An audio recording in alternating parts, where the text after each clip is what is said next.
langsung dipukulin pakai helm. Rame-rame dikeroyok 3 orang. Jarang gitu. Jadi kalau misalnya agama ibu kandung dengan agama adopter kan harus sama tuh. Nah, mencari bayi yang beragama Hindu tuh sulit. Gitu.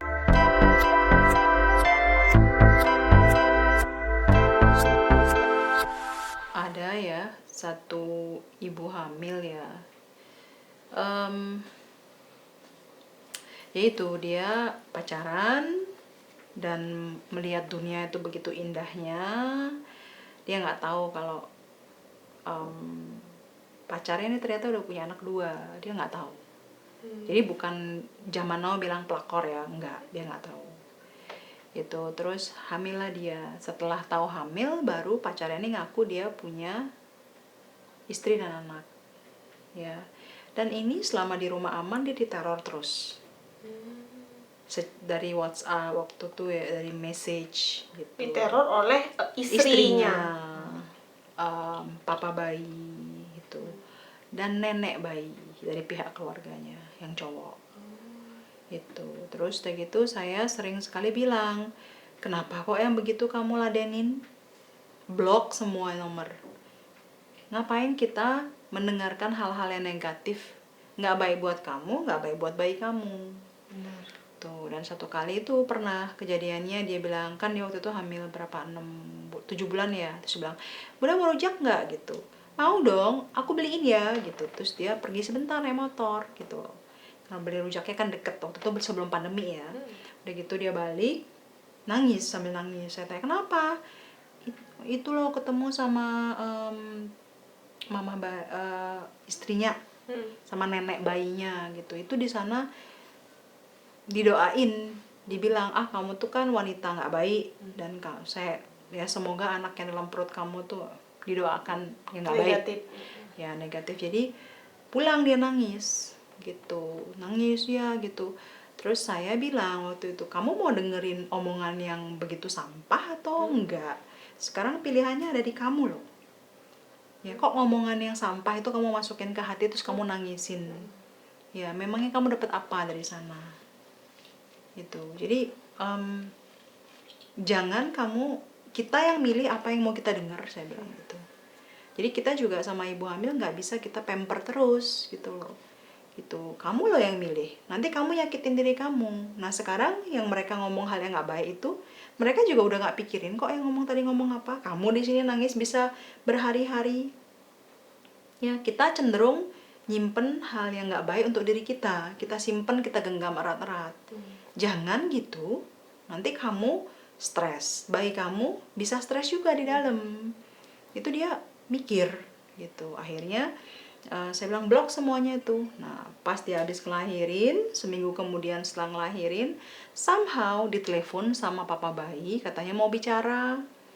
Tuh dia dengan lugunya datang ke rumah sana tanpa bilang sama kita. Waktu itu dia masih tinggal di rumah aman. Datang baru juga katanya di motor langsung disabet, langsung dipukulin pakai helm. Rame-rame dikeroyok 3 orang. Papa bayi, istrinya sama nenek. Oh ya ampun. Gitu, saya nggak tahu waktu itu kan. Terus malam-malam bidannya telepon bilang, Bunda nih dia di rumah saya, kenapa? Ini habis dipukulin, kenapa gitu. Terus saya juga marah, kamu kenapa bodoh gitu loh. Saya bilang, bodoh namanya, kenapa harus kesana?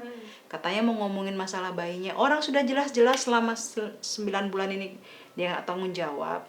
Ya memang dia sih lugu ya gitu loh. Akhirnya saya bilang, visum ke polisi. Akhirnya berkasus. Berkasus saya bilang gitu, kamu melanjutin apa enggak? Akhirnya polisinya sendiri sampai gemes dia. Dia bilang ini dikasusin aja. Udah gitu akhirnya dipanggil mereka bertiga ya di kantor polisi tuh acting. Halo apa kabar? Gini baik-baik. Terus saya bilang ya terserah kamu lanjutin apa enggak. Nah di sana tuh dia baru bilang sama saya, ternyata keadilan itu ada ya di dunia ini. Gitu, karena selama ini saya berpikir kalau misalnya dilapor pun mereka nggak akan ditindak. Saya bilang enggak, kalau kamu benar dan mereka menganiaya itu namanya penganiayaan gitu. Akhirnya ya itu yang maksudnya gini, dia tuh tahu bahwa ada pihak-pihak yang bisa melindungi dia dan selama ini selalu merasa menjadi orang yang selalu menjadi korban. Ya itu. Dan sekarang sih dia udah nikah, udah punya anak 2 ya gitu. Sudah bahagia ya, Bunda? Sudah. Kalau bahagia ya nggak tahu kehidupan berumah tangga ya, karena paling nggak dia sudah ada yang menjaga ya, udah punya suaminya juga baik ya. Dan kehidupannya intinya kehidupannya lebih baik daripada dari sebelumnya ya, statusnya sudah jelas ya. Ya itu saya juga yang datang ke sana menikahkan gitu loh. Dia minta, Bunda boleh nggak Bunda yang menikahkan saya, karena buat saya tuh ya orang tua saya tuh ya Bunda, bukan yang lain gitu, dia bilang. Ya masih sih sekarang WhatsApp-nya gini, Bunda aku berantem sama suami gitu. Curhatnya sama Bunda ya? Gimana sih berantem sama suami, kenapa ngadunya ke sini gitu. Aku harus gimana gitu tuh. Kayak misalnya bilang, saya nasihatin, nanti kalau sudah berumah tangga kan kamu udah punya rumah sendiri, tinggal rumah sendiri ya, jangan tinggal gabung, nanti kalau biasanya kalau deket-deket itu baunya kurang harum, saya bilang gitu. Akhirnya jadilah kenyataan, saya bilang tuh kan gitu, jadi tempat curhat. Lucu juga sih ya, gitu deh. Itu sih yang maksudnya saya ya, kita juga nggak tahu hidupnya manusia itu bisa sampai mengalami hal seperti itu kan, orang nggak akan percaya. Ya kan gitu, kalau Dikiranya kita hanya di sinetron. iya gitu tuh. Dan banyak lagi kasus-kasus seperti ibu hamil yang terjadi sama si ya ini yang tadi saya ceritakan. Tuh banyak sih ya, soalnya udah puluhan. Jadi ya cuman mereka masih berwhatsapp-whatsappan sama, masih hubungannya baik. Di yayasan tuh bayinya lucu-lucu, ngegemesin gitu Bunda, apalagi ada artisnya. Saya bilang artisnya yayasan ya, maaf Mahlaga ya Bunda ya. Itu saya lihat setiap posting Mahlaga tuh, wah komennya banyak, like-nya banyak, yang interaktif juga banyak. Itu kalau pingin sahabat atau netizen di sana yang ingin mengadopsi salah satu baby-baby di yayasan, itu syaratnya apa aja sih Bunda? Boleh di-share mungkin di sini? Oh, syaratnya sebenarnya sudah ada di PP 54 2007 ya. Satu, itu bahwa sehat secara jasmani dan rohani, udah pasti ya. Terus itu bukan pasangan sejenis ya. Usia ya 30 sampai 55. Yaitu range untuk adopsi. Secara finansial dan sosial mampu ya. Lalu ya banyak sih sebenarnya ya, itu yang paling utama ya. Jadi syarat-syarat adopsi itu sebenarnya bisa dibaca di PP 54 2007 sama Undang-Undang Perlindungan Anak. Di sana udah lengkap, jadi yayasan hanya mengikuti aturan yang ada. Terus otomatis ya ada tes psikolog juga sama MMPI. Lalu akan ada home visit dari dinas sosial, karena satu-satunya lembaga yang bisa melakukan adopsi itu adalah dinas sosial sebagai wakil dari pemerintah. Itu sih sebenarnya mudah sih ya, cuman orang nggak mau menjalankan ini biasanya. Maunya proses sehari, instan ya datang lihat ambil gitu, maunya begitu, nggak ada itu. Kalau proses tahapan-tahapannya tuh seperti apa sih Bunda untuk akhirnya bisa mengadopsi itu? Itu kan tadi persyaratannya secara umum. Terus ada nggak tahapan-tahapan yang mungkin dia pendekatan dulu dengan si anak atau gimana Bunda? Jadi tahap pertama nih, mengisi form namanya pre-adopter. Itu kita bisa ngeprint di websitenya yayasan atau di IG-nya Meta Mama Maga tuh ada. Kita print dan kita isi dulu di sana. Misalnya belum 5 tahun menikah, mengajukan, ya nggak akan mungkin disetujui. Ya, jadi baca dulu syarat-syaratnya di website. Ya, usia misalnya masih 25 lalu mengajukan adopsi, nggak akan di-approve. Kenapa? Karena usia menurut aturan tuh 30 sampai 55. Ya, jadi lihat dulu, kita juga harus tahu ya, calon adopter harus tahu sudah masuk belum syarat-syarat ini. Makanya saya bilang baca dahulu di website ya. Setelah mengirimkan form ini, nanti dari pihak yayasan akan memberikan jadwal interview. Diinterview langsung oleh psikolog ya, atau Bunda? Interview dari yayasan. Oh. Ya, interview dari yayasan itu interview pertama. Setelah itu hasil interview pertama, interview kedua juga. Ya, itu sudah mengisi semua form. Ada lagi form namanya form adopter. ya itu sudah ada, itu lengkap ya, selengkap-lengkapnya itu. Terus setelah itu balik lagi yang ketiga, interview yang ketiga itu langsung tes psikolog sama MMPI, melakukan tesnya di Bali ya, dengan psikolog yang ditunjuk oleh yayasan itu. Setelah itu kita melakukan home visit ke rumah orang tua adopter. Setelah itu balik lagi, terus ada lagi interview yang selanjutnya, baru kita melakukan oke, kamu bonding dengan bayi yang ini yang sudah ditentukan oleh yayasan. Gitu. Kenapa maaf Bunda saya potong, kenapa ditentukan oleh yayasan, kenapa tidak bisa memilih? Orang hamil kan nggak bisa memilih ya. Oh ya, Bunda kan sempat cerita kalau Bunda membantu untuk mencocokkan. Ya maksudnya gini, anak kalau di sini kan adoption itu masih belum sesuatu yang terbuka ya, seperti kita di luar ya, di luar negeri ya. Jadi ya dalam arti masih kepo lah gitu ya, banyak masih kepo lah gitu loh.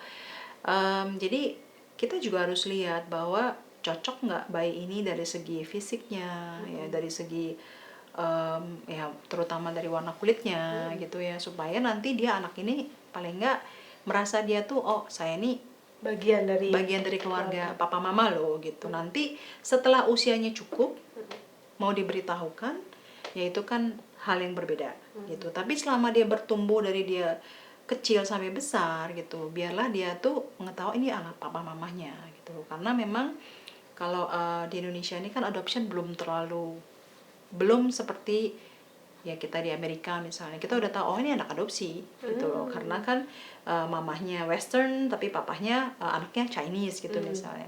Di sini agak belum bisa seterbuka itu ya itu. Jadi ya otomatis kan kita hamil aja kita nggak bisa milih ya, gimana adopsi mau milih si A, si B, si C kan, mereka kan bukan barang yang bisa dipilih-pilih gitu. Itu sih, jadi itu juga yang membuat akhirnya ya banyak yang kecewa, kenapa nggak boleh milih gitu. Balik-baliknya lagi, bisa ngikutin aturan apa enggak? Kalau nggak bisa ya silahkan ke yayasan lain, toh masih banyak yayasan yang lain gitu loh. Itu tapi jangan mau mengikuti mau adopsi misalnya di Meta Mama Maga tapi nggak mampu dan nggak mau mengikuti aturan yang ada gitu. Akhirnya setelah dipilihkan oleh yayasan, bondingnya berapa lama Bunda? Nah tergantung anaknya lagi. Ada anak yang 3 hari udah lengket, ada yang 2 minggu gitu, tergantung anaknya lagi kita lihat gitu. Kalau dia udah kenal banget gitu ya, kayak misalnya Deva 3 hari aja udah lupa sama bundanya, udah nempel sama papa mamanya gitu. Jadi tergantung lagi dari anaknya, kita lihat anaknya udah comfortable nggak gitu, dia udah kenal nggak dia sama papa mamanya tuh. Terus berarti untuk evaluasi dari proses bondingnya itu ada nggak ketentuan dari yayasan, mungkin proses bonding 1 minggu gitu atau gimana? Atau cuma melihat dari bayinya, melihat dari bayinya. Setelah itu masuk ke berita acara penyerahan bayi, itu dilakukan oleh Dinas Sosial Provinsi Bali ya. Jadi benar-benar legal, benar-benar legal gitu. Jadi waktu BAP itu Dinas Sosial juga datang, lalu bayi itu diserahkan untuk pengasuhan selama 6 bulan. Setelah itu baru bisa mengajukan ke penetapan pengadilan. Itu proses adopsi sih. Itu menyatakan bahwa anak ini sudah resmi diadopsi oleh pasangan suami istri. Secara hukum ya, di mata hukum mereka berarti sudah menjadi anak dari pasangan adopter ini. Sebenarnya sih nggak sulit ya gitu, cuman orang ya itu mereka biasanya memilih jalan tol yang dianggapnya 1 hari selesai. Saya rasa Bunda kan memang nih prosesnya memang agak panjang ya prosesnya, dan awalnya saya berpikir pada saat saya belum mengenal yayasan, saya berpikir mungkin yayasan hanya mencarikan mama papa baru yang status ekonominya bagus, sosialnya bagus gitu. Saya kira awalnya seperti itu. Akhirnya saya mendapati Instagram orang yang saya kenal, beliau adalah dari segi ekonomi mapan banget. Beliau adalah pejabat dan beliau memposting kalau beliau tidak lulus dari tahapan-tahapan adopsi di Meta Mama Maga. Berarti yang dinilai bukan cuma finansial dan juga sosial yang oke ya Bunda ya, tapi lebih ke bonding ya. Mental. Oh, mental. Mental gitu. Jadi ya cuman kan yang pada saat itu kan bayi yang sudah akan diserahkan seminggu lagi itu dia mau adopsi.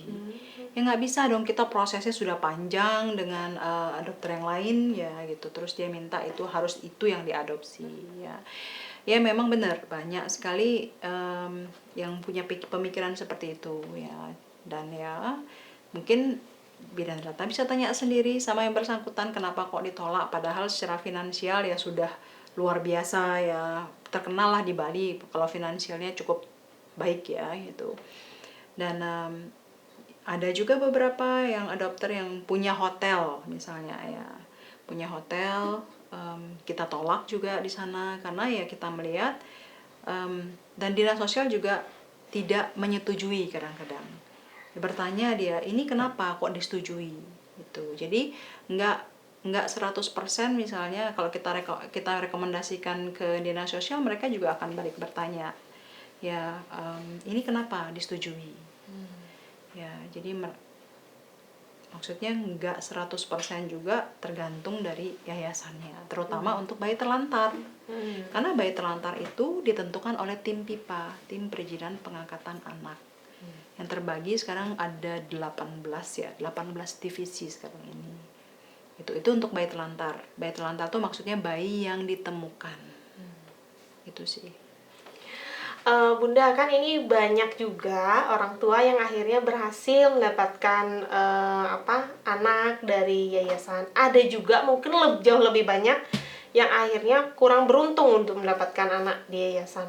Itu ada nggak sih pengalaman yang buruk dari ayah dan bunda yang gagal untuk mengadopsi anak-anak di sana? Pengalaman buruk sih ya pasti ada ya, karena kan kita udah puluhan interview adopter ya gitu. Jadi pernah itu mungkin interview tercepat yang pernah saya lakukan ya, karena kita baru mulai interview. Saya tanya kenapa mau adopsi, oh saya ingin ya itu deh, saya ingin adopsi anak cewek gitu kan. Saya maunya Malaga gitu. Itu berapa? Kalau sekian saya mau, kalau sekian saya nggak mau. Saya waktu itu agak kaget sih ya, gini ini saya agak aduh nih attitude-nya bener-bener deh gitu tuh loh gitu. Jadinya ya itu deh, saya langsung tinggal sih waktu itu. Itu salah satunya. Terus yang kedua diteror. Diterornya seperti apa Bunda? Ya lewat Instagram sih gitu tuh. Dia bisa marah kalau saya dari yayasan tuh nggak upload tentang salah satu bayinya kita. Dia bisa ngomel panjang lebar. Dan dia kirim, ini anak saya yang cowok begini, anak saya yang cewek yang cowok begini, ada 2 anak cowoknya, bahwa saya ini deh cocok Malaga nih jadi anak kita, soalnya mirip sama saya ini ya, dia memirip-miripkan kan gitu loh. Jadi ya wajar sih, maksudnya orang kecewa dan mengatakan hal yang buruk itu ya buat kita sih wajar ya gitu. Ya itu deh pengalaman buruknya, sebatas ya diteror udah gitu, ditungguin preman juga pernah. Pernah gitu. Tapi ya gimana gitu loh. Kalau ya ada salah satu sahabat saya berkata, dia bilang, Bunda, anak itu jodoh. Kalau nggak jodoh, apapun cara yang dilakukan nggak akan bisa, nggak ketemu. Kalau bukan karmanya dia ketemu di kehidupan kali ini, apapun cara yang dia gunakan pasti nggak bisa. Dan itu benar. Karena saya percaya anak itu lahir, dia bawa karmanya sendiri-sendiri. Saya percaya sekali sih itu. Dan saya lihat kepo di Instagram, Malaga sudah ada calon bapak ibunya ya? Banyak juga pasti yang kecewa ya Bunda ya? Tiap hari DM, Bunda kapan diajak nanti hari patah hati Hati sedunia gitu. Saking sayangnya mereka gitu loh, walaupun mereka nggak ada niat adopsi ya gitu. Jadi saya juga ngeliat, aduh, mama-mama online ini luar biasa banget loh, sayangnya tuh sampai mimpi-mimpi gitu loh. Jadi ya sebentar lagi Malaga diadopsi sih. Cepet juga prosesnya Maya. Soalnya ada yang saya sampai lihat usianya udah agak gede gitu, belum juga diadopsi. Memang kalau kayak seperti salah satu anak di yayasan, kita memang nggak bisa adopsikan kan gitu loh. Ada yang nggak bisa kita adopsikan. Kayak Hiri itu kan sebenarnya diminta bantuan oleh dinas sosial. Karena Hiri kan kondisinya berkekurangan sih dia. Gitu, dia kena hidrocephalus, sudah gitu gangguan ginjal, gangguan hati, dia perlu terapi itu sih. Tuh, jadi tidak semua jadinya bisa dapat diadopsi di yayasan ya. Dan adopsi itu tidak melihat dari usianya, oh yang besar-besar aja dulu diadopsi gitu loh. Bahkan ada salah satu saya kan sempat katakan tadi bahwa ibu hamil di rumah aman itu banyak dari luar Bali. Yap. Jadi sebenarnya orang Bali jarang sekali menyerahkan bayi, jarang. Gitu. Jadi kalau misalnya agama ibu kandung dengan agama adopter kan harus sama tuh. Nah, mencari bayi yang beragama Hindu tuh sulit. Gitu. Jadi waktu itu ada adopter yang kebetulan orang Bali, dia ingin adopsi anak, cuman dia harus nunggu sampai 2 tahun sampai ada bayi yang beragama Hindu waktu itu. Tapi berarti maaf, kalau misalnya dia beda agama, apa nggak boleh dipindah agama? Secara aturan nggak boleh. Oh. Secara aturan ya. Padahal ibu-ibu hamil ini mereka sih tidak masalah ya. Ya sepanjang adopternya itu memang memenuhi syarat dalam arti baik ya, dan mau menyayangi anaknya seperti anak kandung. Kalau ibu bayi sih nggak masalah tentang itu. Gitu. Ya harusnya sih agama tidak dikaitkan dengan adopsi ya. Seharusnya itu sih. Ada nggak juga yang mengadopsi dari itu kan ada banyak tuh Bunda di rumah aman, ada beberapa ibu hamil. Ada nggak yang mengadopsi dari dia belum lahir, dari masih dalam kandungan dia pingin ngadopsi? Kan nggak boleh. Nggak boleh. Ya minimal bayi diadopsi itu di atas 6 bulan. Itu aturannya sih di Yayasan Meta Mama Maga ya. Itu ada sih yang langsung nanya, Bunda boleh nggak saya berhubungan sama ibu hamilnya? Logikanya aja, ibu hamil datang ke rumah aman itu karena percaya dengan rumah aman. Terus sekarang kita mengenalkan dengan adopter yang dia nggak tahu siapa. Apa bedanya? Tuh, karena sebelum mereka datang, misalnya satu kasus ya seperti mamahnya Malaga, sebenarnya dia sudah berusaha mencarikan adopter sendiri. Cuman dia agak takut, dan dia memang ketemu dengan yang mau adopsi itu, dia takut sekali sampai terjadi human trafficking. Karena dia katanya dia sudah bilang sebenarnya sudah ketemu, teman kok dia hatinya nggak ngerasa ini kayaknya nggak benar gitu loh. Dan dia ketemunya tuh di media sosial juga ya, kontak itu. Jadi mama-mama bayi ini ya kayak mamahnya Isamu juga, bayi Isamu juga udah berusaha mencarikan sendiri waktu dia hamil. Cuman ya bertemu dengan hal-hal yang kurang baik ya, jadinya mereka sendiri jadi takut ya. Jadi trauma. Jadi mereka dan mereka selalu bilang, Bunda aku udah pantau yayasan IG ini seberbulan-bulan ya, sampai memutuskan aku untuk berani kontak itu karena aku sudah ngelihat story-nya, udah ngelihat kegiatannya, udah lihat live-nya. Jadi mereka sendiri pun bukan, maksudnya tidak melakukan, pasti melakukan riset dulu lah gitu loh, nggak langsung ujuk-ujuk langsung memberikan bayinya. Dan saya selalu katakan bahwa loh ini pilihan kamu ya gitu, kita nggak akan membujuk sama sekali. Dan sebelum mereka menyerahkan bayi pun kita tanya berkali-kali, ini untuk benar meyakinkan ya, ini pilihan terbaik, nggak ada pilihan yang lain ya. Jadi jangan sampai ini adalah pemaksaan, jangan ya. Nggak ada jalan yang lain ya. Mengembalikan bayi masih dalam kandungan juga sering sekali ya. Jadi kita mediasikan mereka ya. Ada kejadian yang anak umur 18 dia hamil, dia nggak berani ngomong sama orang tuanya, jadi kita yang nelfonin orang tuanya supaya anaknya bisa diterima. Dan ini juga dia bilang, Bunda bilang sama bapak saya masih mau sekolah. Saya bilang ke bapaknya, padahal mereka satu rumah Jadi bunda yang benar-benar Iya, memediasi ya. padahal saya bilang, loh kamu tinggal di mana sama bapak kan? Iya. Bapak di mana? Di kamar sebelah. Loh terus kenapa kamu nggak ngomong? Enggak, bunda aja yang ngomong. Astaga. Mungkin masih karena usia juga ya bunda Usia ya, kan dia gitu. takut.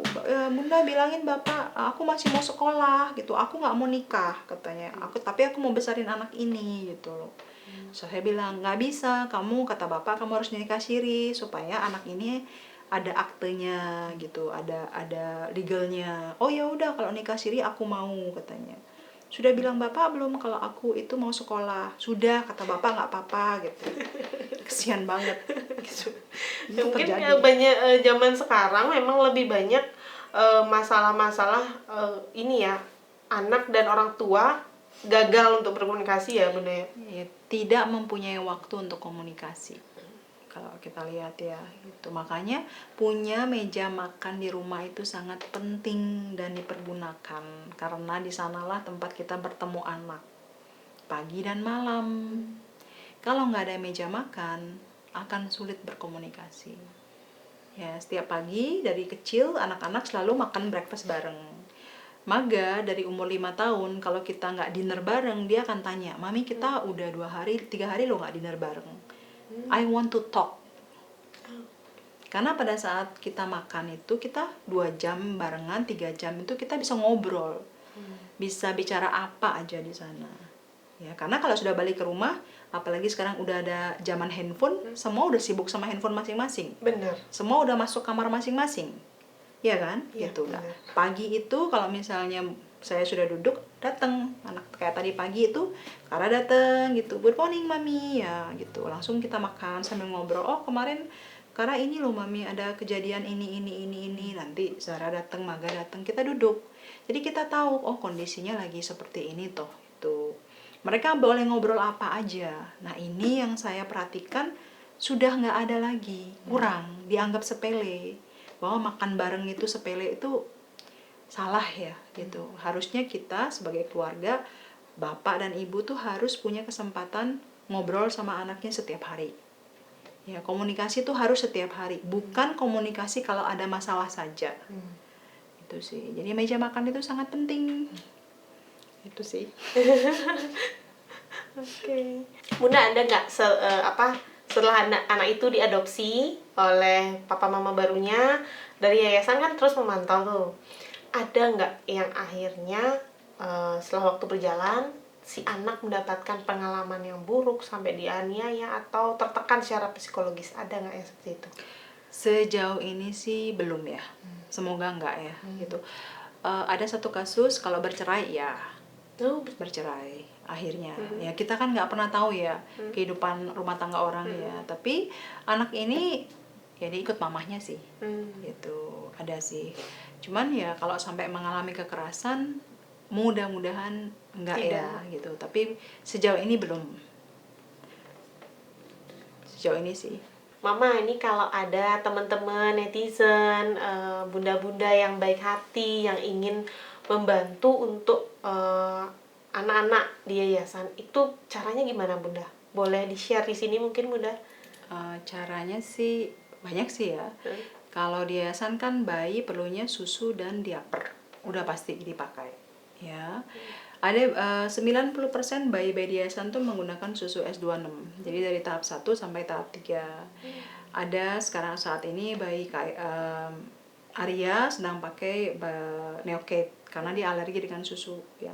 Jadi berdana itu ya kalau misalnya mau berbagi dengan bayi-bayi di yayasan itu bisa berupa barang. Ya, kalau misalnya ingin memberikan secara dana uang, itu kita pakai untuk vaksin, untuk medical biasanya.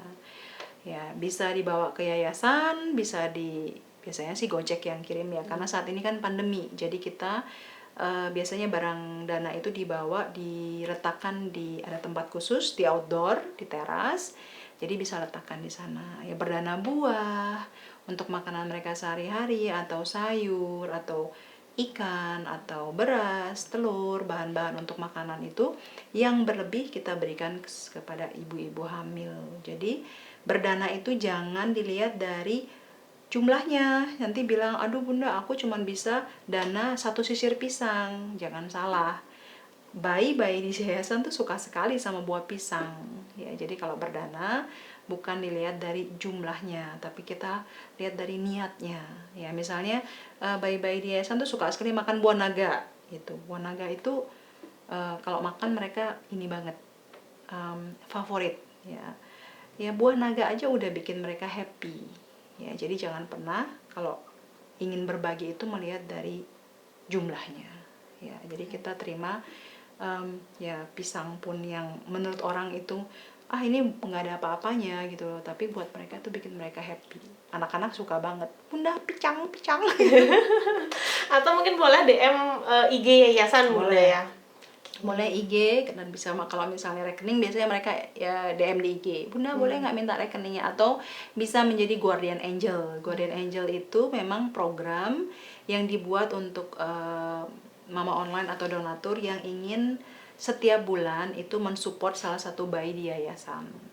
Kan banyak orang-orang baik yang ingin, aduh bunda aku mau loh untuk support bayi di yayasan, satu bayi itu misalnya nutrisi, ada untuk diaper, ada untuk medical, itu bisa DM kita di Instagram Meta Mama Maga.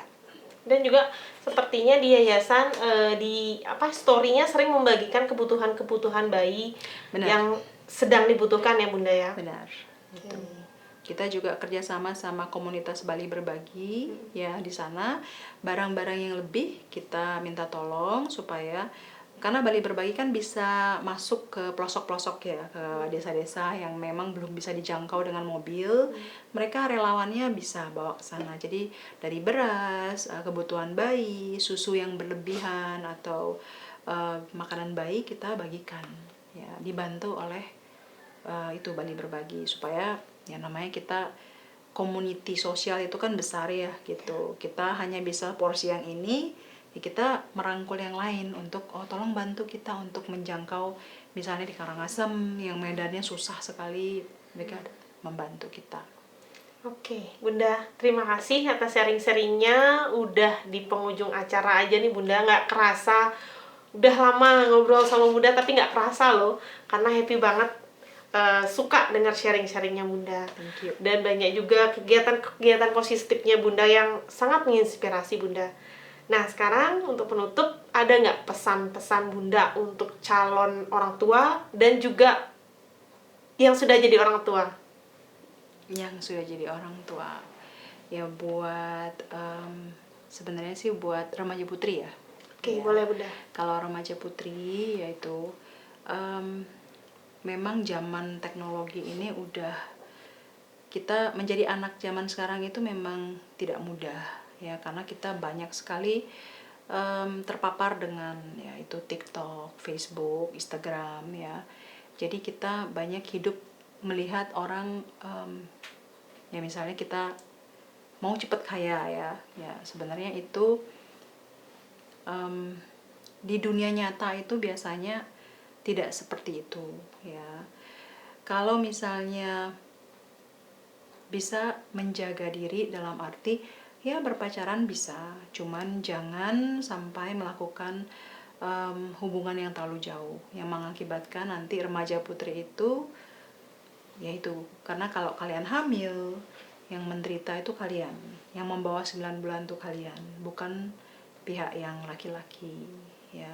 Untuk orang tua, kalau misalnya hal-hal ini sudah terjadi kepada anak ya, sebaiknya kita terima anak kita, bukan kita membuang anak perempuan kita. Karena banyak kasus bayi-bayi dibuang itu bukan karena mereka sebenarnya tega dengan anaknya, tapi lebih banyak karena mereka ketakutan, mereka panik dan tidak ada tempat untuk berbicara ya. Jadi yang orang tua juga menasihati anak laki-lakinya ya, karena kalian lahir dari seorang ibu. Jadi kalau lahir dari seorang ibu, bila memperlakukan wanita itu harus bisa memperlakukan seperti kalian menyayangi seorang ibu ya, harus menghormati dia sebagai perempuan, harus menjaga dirinya sampai pada waktunya sudah pantas menjadi istri, baru melakukan hal-hal yaitu yang berhubungan dengan seks ya gitu. Jadi komunikasi antara anak dan orang tua itu sangat penting, dalam arti kita harus punya waktu setiap hari, bukan punya waktu pada saat masalah itu datang. Ya, mungkin dari saya itu ya. Ya, terima kasih Bunda. Salam buat Maga juga dan Disampaikan. anak-anak di yayasan. Disampaikan. Makasih, Makasih. Bu Ratna.